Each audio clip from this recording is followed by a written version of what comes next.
Have you ever explained something to a client or colleague only to see their eyes glaze over?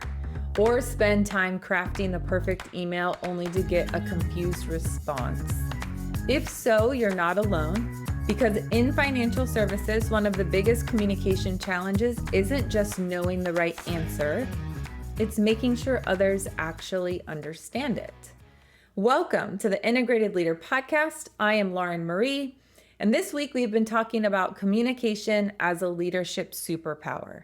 On Monday, we introduced the no follow-up rule, how to communicate so clearly that no one has to ask for clarification. On Tuesday, we talked about owning less and delegating more to reduce email and meeting overload. And yesterday, we tackled confidence in communication, because how you say something is just as important as what is said. Today, we're talking about something just as critical, simplifying complex financial concepts.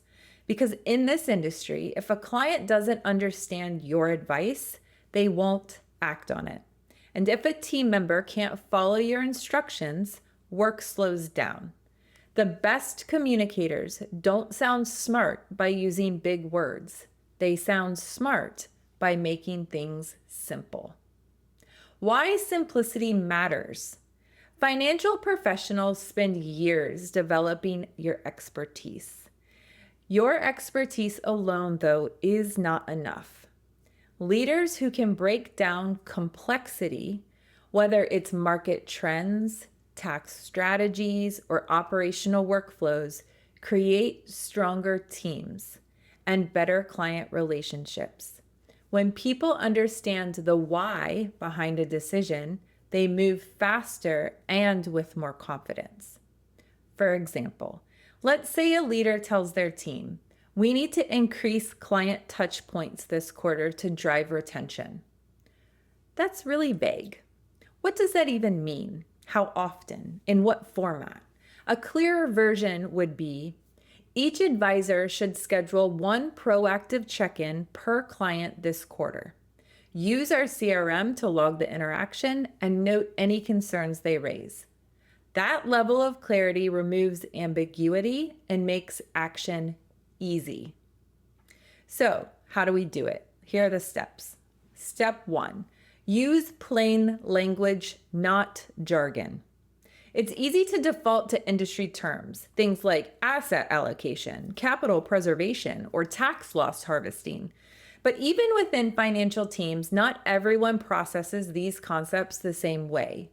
Instead, swap jargon for plain language. For example, instead of saying we should rebalance your portfolio to maintain proper diversification, try, we're going to shift some of your investments to keep risk in check and make sure your money is working efficiently. It's the same message, it's more accessible. Step 2, stick to the rule of 3. People retain information best in groups of 3.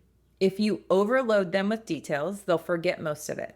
So instead of listing 7 reasons why a strategy makes sense, highlight the top 3. For example, if you're rolling out a new compliance process, don't list every small rule. Focus on 3 main takeaways that people absolutely need to remember. Step 3, use analogies. Financial leaders who simplify often use analogies to make abstract ideas concrete. For example, when explaining diversification, compare it to a well-balanced meal. Just like you wouldn't eat only carbs or only protein, you don't want all of your money in one type of investment. The brain remembers stories more than numbers, so the more relatable the explanation, the better. Step 4, test for understanding. It's not enough to assume your team or your clients understand you. Check for it. Instead of just asking, does that make sense? Try flipping it and say, how would you explain this in your own words? If they can repeat it back correctly, you know you were clear. If they struggle, you can simplify it further. Why this matters for a leader. Leaders don't just provide expertise. They provide clarity. So here's today's challenge. The next time you communicate something complex, whether in a client meeting or a team discussion or a strategic plan, use one of these techniques. Swap jargon for plain language, stick to 3 points, use analogies, and then just check that they understand.